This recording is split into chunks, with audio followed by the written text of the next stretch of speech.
کوئی ایک پہر چلنے کے بعد مچھیروں کی ایک بستی آئی، کچھ جھونپڑے تھے، مچھیرے ہمیں دیکھ کر ہمارے پاس آئے۔ کنچن نے انہیں کہا کہ یہ مہاراج یوگ راج جی ہیں، ہمیں بھوک لگی ہے، کچھ کھانے کو ہو تو دو۔ مچھیروں نے ہمیں چاول اور مچھلی کھانے کو دی، ہم نے سیر ہو کر کھائی، مجھے بھوک تو نہ تھی مگر گرم چاول اور بھنی ہوئی مچھلیاں دیکھ کر بھوک لگ گئی۔ وہاں زمین ریتلی تھی، میں نے کنچن سے پوچھا یہاں کوئی دریا تو دکھائی نہیں دیتا، مگر یہ مچھیرے یہاں کیوں رہ رہے ہیں اور مچھلیاں کہاں سے پکڑتے ہیں؟ کنچن نے مجھے 2 ناریل اور تار کے درختوں کے چند ایک جھنڈ دکھائے اور کہا مہاراج وہ سامنے درختوں کو دیکھ رہے ہیں نا؟ میں نے کہا ہاں دیکھ رہا ہوں۔ کنچن بولی ان درختوں کے پیچھے سمندر شروع ہو جاتا ہے، کیا آپ کو معلوم نہیں کہ ہمارا ملک چاروں طرف سے سمندر میں گھرا ہوا ہے؟ تب مجھے یاد آیا کہ ملک سری لنکا کی چاروں طرف سمندر ہے۔ میں نے کہا معاف کرنا کنچن، میں بھول گیا تھا۔ اس وقت مجھے خیال آیا کہ آگے تو سمندر آ گیا ہے، اب سمندر پار کیسے جائیں گے؟ میں نے کنچن سے پوچھا کنچن تم کہاں جانا چاہتی ہو تاکہ میں تمہیں وہاں پہنچا دوں؟ کنچن بولی مہاراج میں تو ابھی تک اس بات پر حیران ہوں کہ آپ کو رانی جی سے مہرہ لے کر اپنے پاس رکھنے کی کیا ضرورت تھی، اور دوسری حیرانی اس بات پر ہے کہ آپ اپنے محل سے اتنی دور کیوں آ گئے ہیں؟ میرے دشمن تو میرے پیچھے لگے ہیں، لیکن آپ میرے ساتھ دربدری کیوں کر رہے ہیں؟ میں آپ سے یہی کہوں گی کہ مجھے اب جادوگر سے کوئی خطرہ نہیں، میں اس کی دنیا سے کافی دور نکل چکی ہوں، آپ واپس شاہی محل تشریف لے جائیں، مہارانی جی آپ کے چلے جانے سے کافی پریشان ہوں گی۔ میں نے کہا دراصل میرے پیچھے بھی دشمن لگے ہیں، مجھے بھی وہ کسی جگہ چین سے بیٹھنے نہیں دیتے۔ آپ کے کون دشمن ہے یوگراج مہاراج؟ کنچن کے سوال پر میں نے کہا میرا خیال ہے کہ اب وقت پہنچ چکا ہے کہ میں تمہیں اصلی کہانی سنا ڈالوں، کیا تم میری داستان حسرت سننے کے لیے تیار ہو؟ اس کے ہونٹ ذرا سے ہلے، بولی داستان حسرت؟ مہاراج میں کچھ سمجھی نہیں۔ میں نے کہا سنو کنچن سنو، اور میں نے الف سے لے کر یہ تک اسے اپنی ساری داستان سنا ڈالی۔ میری داستان سن کر کنچن کا منہ کھلے کا کھلا رہ گیا جب میں نے اسے بتایا کہ رانی کمپالنی نے جان بوجھ کر اسے مہرہ چرانے کے لیے کہا اور اس نے اسے جو منتر یاد رکھنے کو کہا تھا وہ بالکل بے اثر تھا۔ میں نے کہا کنچن رانی چاہتی تھی کہ اگر تم مہرہ نہیں لا سکتی تو کنگولی کے جادو سے بسم ہو جاؤ گی۔ کنچن رو پڑی، کہنے لگی مہاراج میں نے رانی جی کا کیا بگاڑا تھا، میں نے تو ہمیشہ ان کی خدمت کی تھی۔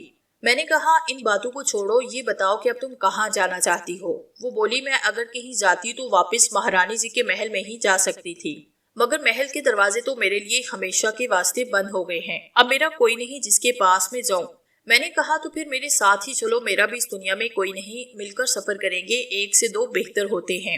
اپنی داستان سناتے ہوئے جب میں نے کنچن کو یہ بتایا کہ میرا تعلق بہت آگے سائنس کے جدید ترین زمانے سے ہے تو اس کی سمجھ میں یہ بات نہ آئی۔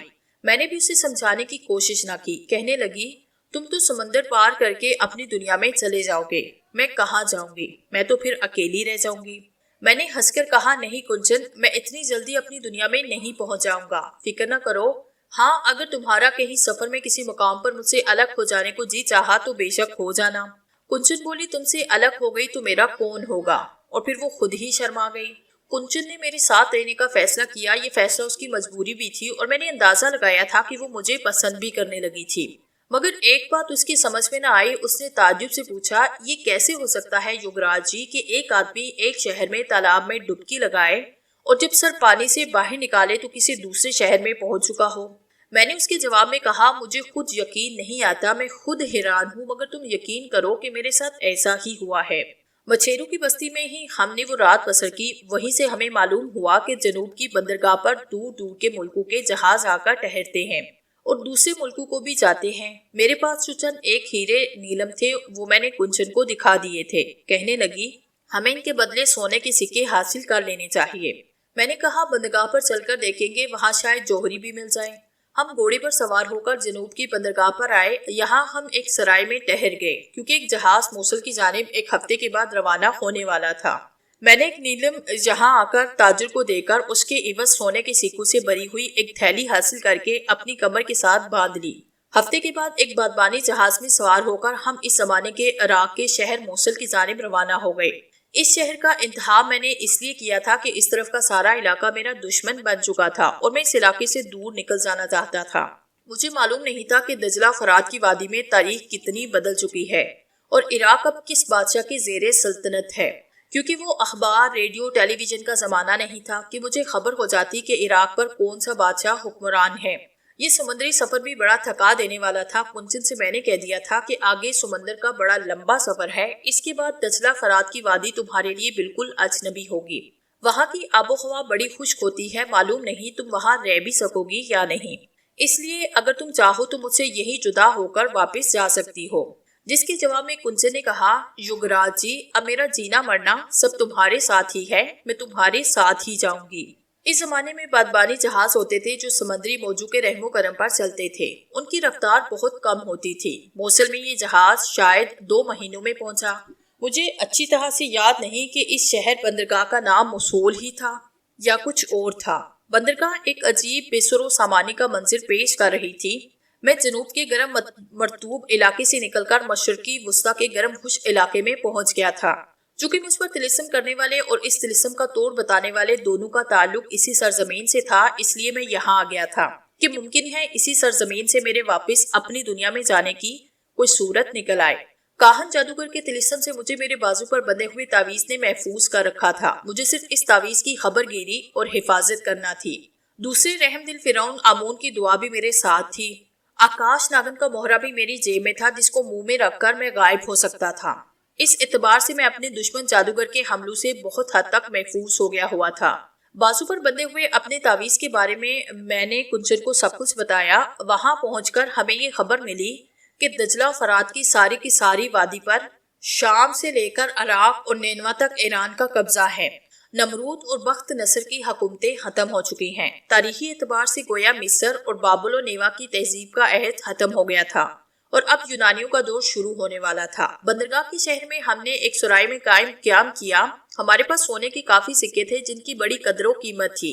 میں نے اور کنچن نے اس علاقے کے لباس کے مطابق نئی اور اچھی قسم کی پوشاکیں خرید کر پہن لی۔ ابھی ہم سرائے میں ہی ٹھہرے ہوئے تھے۔ ایران کی حکومت نے جادو ٹونے کے کام پر پابندی لگا دی تھی۔ اس زمانے میں ایران کو پارس کہتے تھے اور یہ پارسی لوگ آتش پرست تھے اور جادو ٹونے کو سخت گناہ سمجھتے تھے۔ میں نے کنچن سے کہا، کنچن، میں کسی ایسے آدمی سے ملنے کی امید لے کر یہاں آیا ہوں جو سحر اور طلسم کا ماہر ہو اور میں اس کے کسی طلسمی منتر کی مدد سے واپس اپنی دنیا میں پہنچ سکوں۔ لیکن یہاں تو جادوگری حرام ہے۔ میرا خیال ہے ہمیں مصر کے کسی اور ملک کا رخ کرنا چاہیے۔ مصر پر ابھی تک مصری فرعونوں کی حکومت ہے، وہاں جادو ٹونے کا بھی بڑا زور ہے۔ مجھے امید ہے کہ وہاں کوئی نہ کوئی جادوگر عورت ایسی مل جائے گی جو میری مدد کر سکے۔ کنچن نے کہا، تمہاری تجویز بالکل ٹھیک ہے، میں اس کی تائید کرتی ہوں۔ ہمیں یہاں سے مصر چلے جانا چاہیے، یہاں بیٹھے رہنے کا کوئی فائدہ نہیں۔ سرائے سے قافلے مختلف سمتوں کو جاتے ہی رہتے تھے۔ ایک روز معلوم ہوا کہ ایک قافلہ مصر کی طرف جا رہا ہے۔ ہم اس قافلے کے ساتھ ہو گئے۔ 1 ماہ تک قافلہ صحراؤں اور سنگلاخ زمینوں پر سفر کرتا رہا۔ کنچن کا رنگ اس علاقے کی خشک گرمی میں اور زیادہ سانولا ہو گیا۔ آخر ہم مصر کے دارالحکومت پہنچ گئے۔ کچھ روز سرائے میں قیام کیا۔ شہر میں امن و امان تھا۔ مصر کے تخت پر کوئی بوڑھا فرعون بیٹھا تھا جو کاہنوں کے اشاروں پر چلتا تھا۔ یہ فرعونوں کی حکومت کے زوال کا زمانہ تھا۔ اس کے بعد مصر و ایران پر سکندر اعظم کا قبضہ ہونے والا تھا۔ سرائے میں ہم زیادہ دن تک قیام نہیں کر سکتے تھے۔ میرے پاس کافی پیسے تھے۔ سونے کے سکوں کی تھیلی میں ہر چند 1 سکے ہی ابھی تک خرچ ہوئے تھے۔ اس کے علاوہ میرے پاس کچھ ہیرے بھی تھے جو بہت قیمتی تھے۔ کنچن نے مجھے مشورہ دیا کہ اگر ہمیں اس ملک میں زیادہ دیر قیام کرنا ہے تو ہمیں چاہیے کہ دریائے نیل کے کنارے کوئی چھوٹا سا مکان خرید کر وہاں اٹھ چلیں۔ مجھے کنچن کی تجویز پسند آئی۔ میں ایک دن بازار گیا اور ایک جوہری کے پاس ایک ہیرا بیچا۔ اس کے عوض مجھے سونے کے اتنے سکے ملے کہ ہم نے دریا کنارے ایک چھوٹا سا مکان اپنی رہائش کے لیے خرید لیا اور اس میں آ کر رہنے لگے۔ مکان خریدنے کے بعد بھی میرے پاس کافی طلائی سکے بچ رہے تھے۔ میں نے انہیں باقی کے 3 ہیروں کے ساتھ مکان کے عقبی صحن میں گڑھا کھود کر چھپا دیا۔ صبح کے وقت میں مصر کے قدیم ترین دارالحکومت تھیمس کی طرف نکل جاتا۔ میں نے 2 گھوڑے بھی خرید لیے تھے۔ میں گھوڑے پر سوار شہر کے بازاروں، خانقاہوں، موبدوں میں پھرتا رہتا۔ اس کے بعد اہرام مصر کی طرف چلا جاتا۔ ابھی یہ اہرام کھنڈر نہیں بنے تھے، ان کی شان و شوکت بدستور قائم تھی۔ پتھر کسی جگہ سے بھی نہیں ٹوٹے تھے۔ ہر اہرام کے باہر سپاہیوں کا دستہ حفاظت پر مامور تھا۔ کسی کو شاہی اہرام کے اندر جانے کی اجازت نہ تھی۔ ایک دن میں مصر کے نیک دل فرعون آمون کے اہرام پر بھی گیا۔ قریب جانے کی کسی شہری کو اجازت نہ تھی۔ میں کچھ فاصلے پر سے اہرام کو تکتا رہا۔ بس دل میں ایک لگن اور جستجو تھی کہ کسی جگہ کسی مقام پر حقیقت کی دنیا میں نہیں تو خواب میں ہی نیک دل امون سے ملاقات ہو جائے اور اس سے پوچھوں کہ میں اپنی دنیا میں کیسے واپس جا سکتا ہوں۔ ہو سکتا ہے کہ کہاں جادوگر کی بدروح بھی مسلسل میری نگرانی کر رہی ہو اور مجھ پر حملہ کرنے کی تدبیریں سوچ رہی ہو، لیکن اپنے بازو پر بندھے ہوئے تعویذ کی بدولت میں اس کے ہر تہریبی حملے سے بچا ہوا تھا۔ کنچن دریا کے کنارے والے مکان پر گھریلو کام کاج میں مصروف رہتی۔ ہم نے 2 ملازم رکھ لیے تھے، ایک عورت تھی اور ایک حبشی غلام تھا۔ شام کو تھکا ہارا گھر واپس آتا تو کنچن پہلا سوال یہ کرتی کہ کوئی عورت نظر آئی، رات کو سو جاتا اور صبح پھر کام کی تلاش میں نکل پڑتا۔ ابھی تک مجھے کوئی کامیابی نصیب نہ ہوئی تھی، نیک دل فرعون کے شہر میں آ کر بھی اس کی نیک روح سے ملاقات نہ ہوئی تھی۔ مجھے امید تھی کہ اس کی رہنمائی ہی مجھے میری دنیا میں واپس لے جا سکے گی۔ اسی طرح در بدری کرتے 2 مہینے گزر گئے۔ اب میں کچھ مایوس ہو گیا تھا۔ مجھے یقین ہونے لگا تھا کہ فرعون کی نیک روح اس شہر میں مجھے نہیں ملے گی۔ اگر اسے ملنا ہوتا تو اب تک میرے خواب میں ہی آ کر مجھے کوئی راستہ دکھا دیتی۔ کنچن کا بھی یہی حال تھا کہ جس نیک روح کی مجھے تلاش ہے وہ اس شہر میں نہیں ہے۔ میں نے اسے کہا تو پھر ہمارا اس شہر میں رہنے کا کیا فائدہ؟ ہمیں کسی دوسرے ملک میں جا کر نیک دل روح کا انتظار کرنا چاہیے، ہو سکتا ہے وہاں اس سے ملاقات ہو جائے۔ کنچن کہنے لگی کچھ روز اور دیکھ لیتے ہیں، اگر پھر بھی کامیابی نہ ہوئی تو یہاں سے چلے جائیں گے۔ کنچن کے مشورے پر ہم نے کچھ وقت مزید مصر کے دارالحکومت میں رہ جانے کا فیصلہ کر لیا۔ جس دن کنچن نے مزید کچھ روز رک جانے کو کہا، یہ اسی رات کی بات ہے۔ رات کا کھانا کھانے کے بعد میں اور کنچن کچھ دیر دریا کنارے سیر کرتے رہے، پھر مکان پر آ کر سو گئے۔ رات کو خواب میں دیکھا کہ نیک دل امون کی روح کا سایہ ایک پہاڑ کی چوٹی سے اتر کر میرے پاس آیا ہے۔ میں ایک باغ میں بیٹھا ہوں، میرے پاؤں میں زنجیر بندی ہے۔ نیک دل امون کی روح کہتی ہے، سلطان تمہاری مدد کا خیال مجھے بڑی دور سے کھینچ کر تمہارے پاس لے آیا ہے۔ میں تمہیں خوشخبری دیتا ہوں کہ دیوتا تم پر مہربان ہو گئے ہیں، تمہاری مشکل ختم ہو گئی ہے۔ جیسا میں کہتا ہوں ویسے ہی کرنا، کیا تم سن رہے ہو؟ میں نے خواب میں ہی جواب دیا، میں سن رہا ہوں امون کی نیک روح، تم جو کہو گے میں اس پر عمل کروں گا۔ امون کی نیک روح بولی، شاباش، ایسا کرنے سے ہی تمہیں تمہاری مصیبت سے نجات ملے گی۔ سن، کل پورے چاند کی رات ہے، ٹھیک آدھی رات کو گھر سے نکل کر میرے احرام کی طرف جانا۔ میرے احرام کے جنوب میں تمہیں ایک کچا مکان دکھائی دے گا۔ اس مکان کے صحن میں ایک بوڑھی عورت جس کے بال سفید ہو رہے ہیں تخت پوش پر مراقبے میں بیٹھی ہوگی۔ تم خاموشی سے اس کے سامنے زمین پہ بیٹھ جانا، جب تک وہ عورت خود تمہیں بلائے نا، تم کوئی بات مت کرنا۔ وہ تم سے پوچھے گی کہ تمہیں کس نے بھیجا، تم کہنا کہ مجھے امون کی نیک روح نے تمہارے پاس بھیجا ہے۔ وہ عورت سمجھ جائے گی کہ تم اس کے پاس کیا غرض لے کر آئے ہو۔ وہ عورت تمہیں جو کہے گی اس پر عمل کرنا، وہ تمہیں تمہاری دنیا میں واپس پہنچا گی، اور ہاں، تمہارے بازو پر جو تعویذ بندھا ہے وہ اتار کر گھر پر ہی رکھ دینا۔ تعویذ باندھ کر جاؤ گے تو بوڑھی عورت تم سے کوئی بات نہ کرے گی اور تمہیں گھر سے باہر نکال دے گی۔ یہ خیال نہ کرنا کہ اگر تعویذ بازو پر بندھا ہوا نہیں ہوگا تو کاہن جادوگر کی بدروح تم پر وار کرنے میں کامیاب ہو جائے گی۔ میں تمہاری حفاظت کے لیے تمہارے پاس موجود ہوں گا۔ اس کے بعد امون کی نیک روح کا سایہ غائب ہو گیا اور میری آنکھ کھل گئی۔ صبح اٹھ کر میں نے خواب کنچن کو سنایا تو وہ کہنے لگی، میں نہ کہتی تھی کہ کچھ دن رک جاؤ، امون کی نیک روح ضرور آئے گی۔ اچھا ہوا کہ وہ تمہارے خواب میں آئی اور اس نے تمہاری رہنمائی کی۔ اب نیک روح نے جیسا کہا ہے ویسے ہی کرو۔ میں نے کہا، میں آج ہی آدھی رات کے بعد احرام کی طرف جاؤں گا اور بوڑھی عورت سے ملاقات کروں گا، لیکن امون کی نیک روح نے یہ کیوں کہا کہ میں اپنا تعویذ گھر پر ہی چھوڑتا ہوں؟ کنچن کہنے لگی، جادو طلسم کرنے والے ایک دوسرے سے خار کھاتے ہیں۔ وہ اس بات کو کبھی پسند نہیں کرتے کہ ان کے پاس مدد طلب کرنے والا آئے اور اپنے ساتھ کسی دوسرے جادوگر کا طلسم بھی لائے۔ کنچن کی یہ دلیل بڑی مضبوط تھی اور میں فوراً سمجھ گیا کہ امون کی نیک روح نے مجھے تعویذ باندھ کر بوڑھی عورت کے پاس جانے سے کیوں منع کیا تھا۔ رات کو کھانے کے بعد میں اور کنچن گھر پر ہی رہے، سیر کرنے کے لیے نہ گئے، باتیں کرتے رہے۔ جب رات آدھی ہو گئی تو میں نے اپنا تعویذ اتار کر کنچن کے حوالے کیا اور اس سے کہا، یہ اپنے پاس سنبھال کے رکھنا، واپسی پر میں تم سے لے لوں گا۔ کنچن نے مجھ سے کہا، اس کی تم فکر نہ کرو، میں اپنی جان سے بڑھ کر اس کی حفاظت کروں گی۔ جب تم واپس آؤ گے تو میں خود اسے تمہارے بازو پر باندھ دوں گی۔ اس کے بعد میں گھوڑے پر بیٹھ کر امون کے احرام کی طرف روانہ ہو گیا۔ پورے چاند کی چاندنی صحرا میں کھلی ہوئی تھی۔ امون کا حرم شہر سے دور تھا۔ میں گھوڑے کو دورائے لیے جا رہا تھا۔ جب امون کے احرام کے قریب پہنچا تو میں نے گھوڑے کو احرام کے جنوب کی طرف موڑ دیا۔ دور صحرا کے ایک ٹیلے کے پاس مجھے چادری میں ایک کچے مکان کی 4 دیواری دکھائی دی۔ میں مکان کی طرف بڑھا، مکان کا دروازہ کھلا ہوا تھا۔ گھوڑے سے اتر کر میں نے اسے باہر ہی چھوڑا اور ڈرتے ڈرتے دروازے میں سے جھانک کر دیکھا۔ آمون کی نیک روح کے کہنے کے مطابق ایک تخت پوش بچھا تھا جس پر ایک سفید بالوں والی عورت آلتی پالتی مارے سر کو جھکائے مراقبے میں بیٹھی تھی۔ میں خاموشی کے ساتھ صحن میں داخل ہوا اور تخت پوش کے سامنے زمین پر بڑے ادب سے بیٹھ گیا۔ بوڑھی عورت بے حس و حرکت بیٹھی رہی۔ چاندنی میں اس کے سفید بال چاندنی کے تاروں کی طرح چمک رہے تھے۔ جب مجھے بیٹھے کافی وقت گزر گیا تو اچانک عورت نے چہرے پر اوپر اٹھا کر مجھے دیکھا اور پوچھا، کون ہو؟ یہاں کس لیے آئے ہو؟ میں نے عرض کی، محترم خاتون، مجھے آمون کی نیک روح نے تمہارے پاس بھیجا ہے۔ میں تم سے مدد کا طلبگار ہوں۔ آمون کی نیک روح نے کہا تھا کہ تم ہی میری مدد کر سکتی ہو۔ بوڑھی عورت ایک بار پھر مراقبے میں چلی گئی۔ مزید کچھ وقت خاموشی سے گزر گیا۔ اچانک بوڑھی عورت نے چہرہ اٹھایا، کہنے لگی، آمون کی نیک روح کا میں بڑا احترام کرتی ہوں، میں اس کی بات ٹال نہیں سکتی۔ آمون کی روح نے مجھے سب کچھ بتایا ہے کہ تم کیا غرض لے کر میرے پاس آئے ہو۔ میں نے عرض کی، محترم خاتون، میں ایک ایسی مصیبت میں پھنس چکا ہوں جس سے نکلنے کا مجھے کوئی راستہ دکھائی نہیں دیتا۔ میری مدد کرو اور کسی طریقے سے مجھے میری دنیا میں واپس پہنچا دو۔ بوڑھی عورت نے لمبا سانس بھرا اور بولی، اگر تم نے میری ہدایت پر عمل کیا تو یقین کرو تمہاری مصیبت کے دن کٹ جائیں گے اور تم اپنی دنیا میں واپس چلے جاؤ گے۔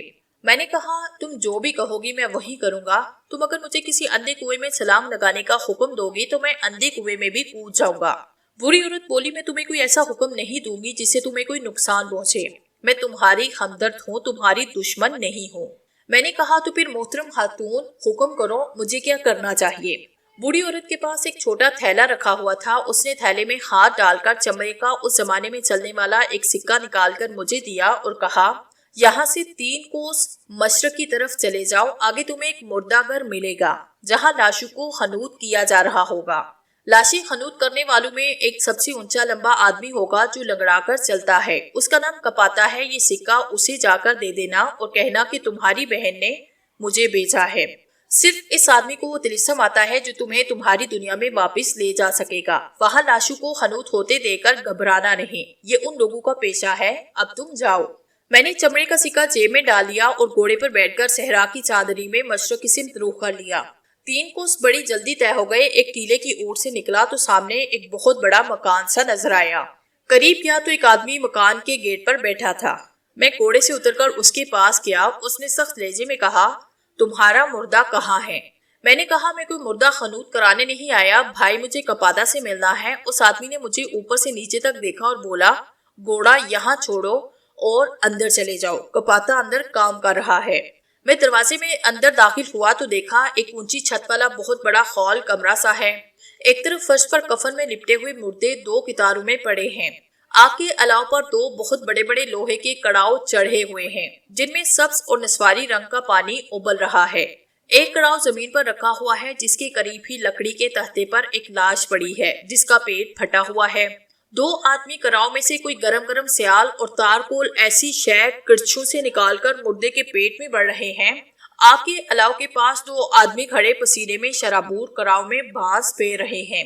ایک طرف مردے کے جسم میں سے نکالی ہوئی انتڑیوں وغیرہ کا ڈھیر پڑا ہے۔ فضا میں گندے بیروزے اور تارکول کی سخت ناگوار بوچی پھیلی ہوئی ہے۔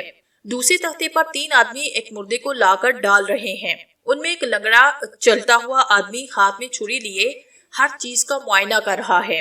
یہ اونچا لمبا آدمی ہے۔ ایک مزدور لکڑیوں کا گٹھا لیے میرے قریب سے گزرا تو میں نے اس سے پوچھا، بھائی مجھے کپاتا سے ملنا ہے۔ اس نے چھری والے اونچے لمبے لنگڑے آدمی کی طرف اشارہ کیا اور کہا، وہ ہے کپاتا۔ وہاں میرا جی سخت گھبرا رہا تھا۔ پہلے تو میں نے سوچا کہ یہاں سے بھاگ جاؤں، یہ مردہ خانے میں لاشیں خنوط کرنے والا میرا اتنا اہم اور نازک کام کیسے کر سکے گا۔ پھر مجھے خیال آیا کہ قدیم مصر میں اسی قسم کے کام کرنے والے لوگ طلسم کے ماہر ہوتے تھے اور ان کے پاس ایسے ایسے جادوئی راز ہوتے تھے کہ جن کے عمل سے آدمی کی کایا پلٹ جاتی تھی۔ آخر مجھے آمون کی نیک روح نے خواب میں آ کر خوشخبری دی تھی کہ میں اس بوڑھی عورت کے پاس جاؤں، وہ میری مشکل کا حل جانتی ہے، اور اس بوڑھی عورت نے جو بڑی عبادت گزار عورت لگتی تھی مجھے اس آدمی کے پاس بھیجا ہے۔ ضرور یہ شخص اس قابل ہوگا، ورنہ آمون کی نیک روح مجھے اس بوڑھی عورت کے پاس اور بوڑھی عورت کو مجھے اس آدمی کے پاس بھیجنے کی کیا ضرورت تھی۔ میں یہ سوچ رہا تھا کہ جو آدمی لکڑیوں کا گٹھا لے کر میرے قریب سے گزرا تھا وہ کپاتا کے پاس جا کر رک گیا۔ اس نے لنگڑے کپاتا کو کچھ کہا، کپاتا نے میری طرف نگاہ ڈالی اور لنگڑاتا ہوا میرے پاس آیا۔ کہنے لگا تمہیں بڑی بہن جی نے بھیجا ہے۔ بڑی بہن جی سے مراد بوڑھی عورت ہی ہو سکتی تھی۔ میں نے کہا جی ہاں۔ کپادا نے پوچھا بڑی بہن جی نے تمہیں اپنی نشانی نہیں دی؟ میں نے جیب سے چمڑے کا سکہ نکال کے اسے دے دیا۔ بڑی بہن جی نے یہ سکہ دے کر کہا تھا کہ میں تمہیں دے دوں اور کہنا کہ تمہاری بہن نے مجھے بھیجا ہے۔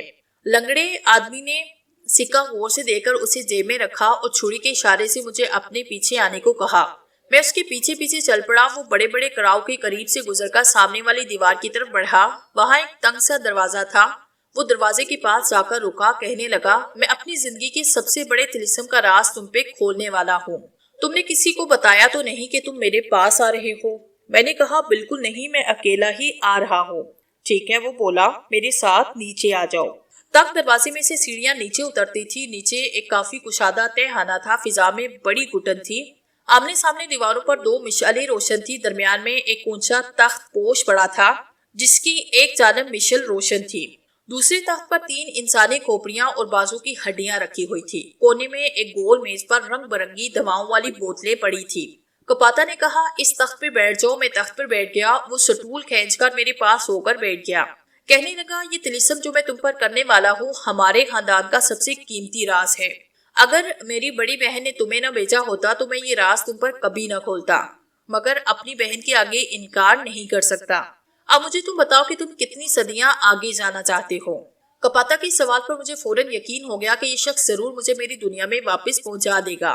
میں نے اسے بتایا کہ میں اپنے زمانے سے 5,500 سال پیچھے نکل آیا ہوں۔ کپاتا بولا ٹھیک ہے، مجھے 5 بار تم پر طلسم پھونکنا پڑے گا، اس کے بعد تم اپنی آنکھیں بند کر لو گے۔ جب آنکھیں کھولو گے تو اپنے زمانے میں پہنچ چکے ہوگے۔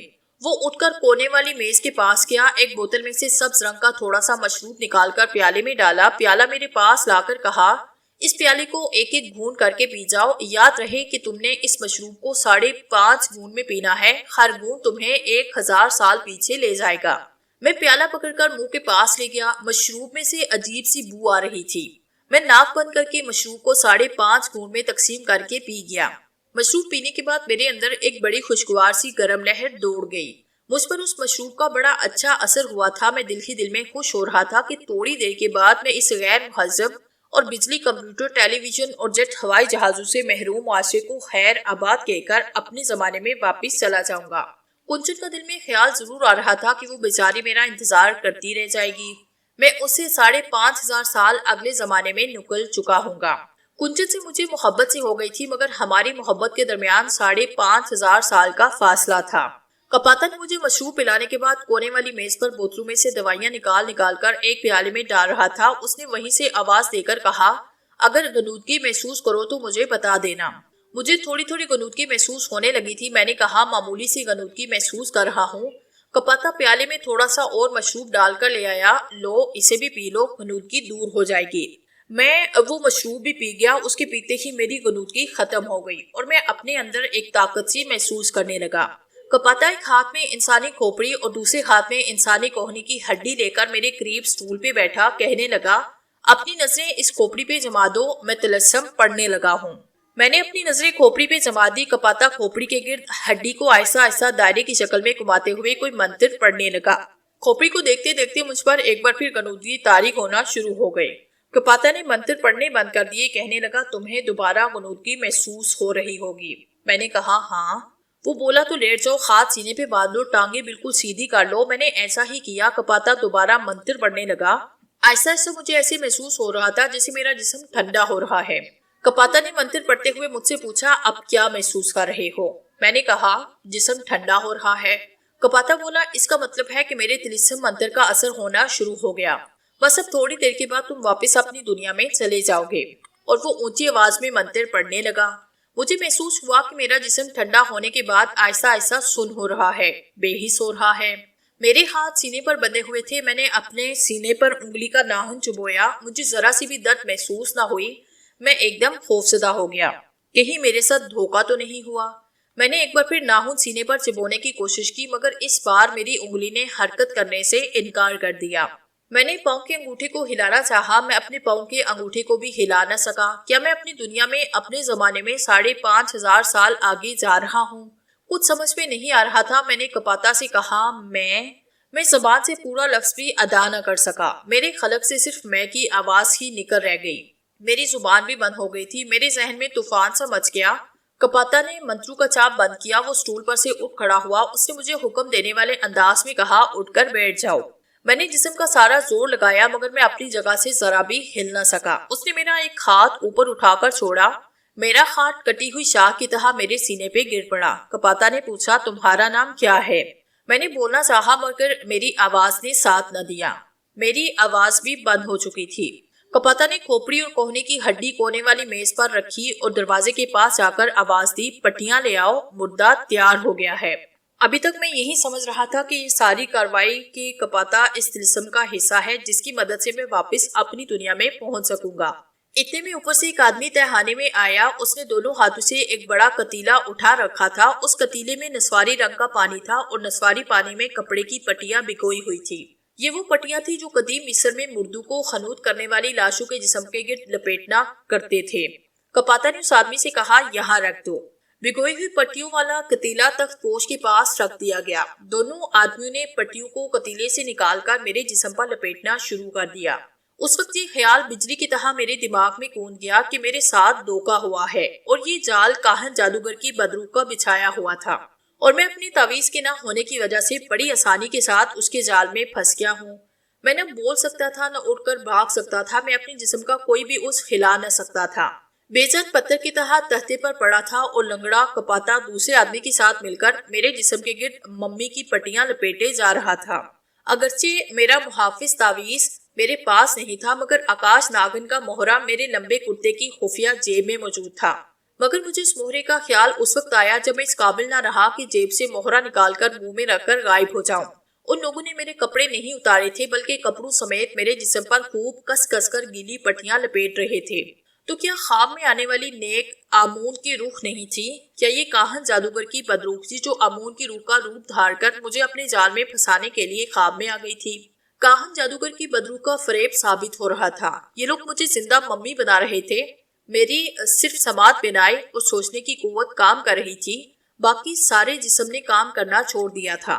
میں صرف سن سکتا تھا, سوچ سکتا تھا, دیکھ سکتا تھا, نہ بول سکتا تھا اور نہ اپنے جسم کو حرکت دے سکتا تھا. میں تختے پر بالکل سیدھا پڑا تھا. میری آنکھیں چھت پر لگی تھی اور سوچ رہا تھا کہ میرا انجام کیا ہوگا. مجھے زندہ حالت میں حنوط کر دیا گیا تھا. کاہن جادوگر کی بدروح نے مجھ پر بڑی مہربانی کی تھی کہ میرا پیٹ کھول کر انتری کو نہیں نکالا تھا. خدا جانے ایسا اس نے کس لیے نہیں کیا تھا. اچانک چھت پر دھوئیں کا ایک گولا نمودار ہوا. گولا گھومنے لگا. پھر اس نے کاہن جادوگر کی بدروح کی شکل اختیار کی. اس نے اپنی کھڑکھڑاتی آواز میں کہا, میں نے تجھ سے آمون کی روح کو میرے قبضے سے چھڑانے کا بدلہ لے لیا ہے. اس پر میں نے تم پر بڑا کاری وار کیا. اپنے مردہ جسم کو لے کر تم انتہائی اذیت کی حالت میں ہزاروں سال تک زندگی اور موت کے درمیان لٹکتے رہو گے. میں نے اس لیے بھی تمہارے جسم کا چیر پھاڑ نہیں کرایا کہ ممکن ہے تمہارے جسم کو چیرنے پھاڑنے سے تم مر جاؤ. مگر میں تمہیں مارنا بھی نہیں چاہتا. میں نے تمہیں ایک ایسی زندگی دے دی جو موت سے بدتر ہے. کاہن کی بدروح کا سایہ غائب ہو گیا. اب اس میں کوئی شک کی گنجائش نہیں رہی تھی کہ میرے ساتھ جو کچھ ہو رہا تھا وہ کاہن جادوگر کی بدروح کے اشارے پر ہو رہا تھا. جب میرے سارے جسم اور چہرے پر سوائے میری آنکھوں کی گیلی پٹیاں لپیٹ دی گئی تو لنگڑے کپاتا نے اپنے آدمی سے کہا, اس کا تابوت لاؤ. وہ آدمی اوپر سے ایک تابوت اٹھا کر لے آیا. مجھے اس تابوت میں ڈال کر اس کا ڈھکن بند کر کے میہوں سے تھونک دیا گیا.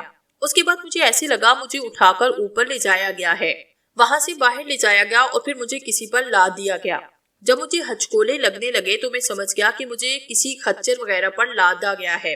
ساتھ ساتھ شاید 2 خچر بھی تھے. ان کی ٹاپو کی آواز اس وقت آ جاتی تھی جب ان کے پاؤں ریت کی بجائے سخت زمین پر پڑتے تھے.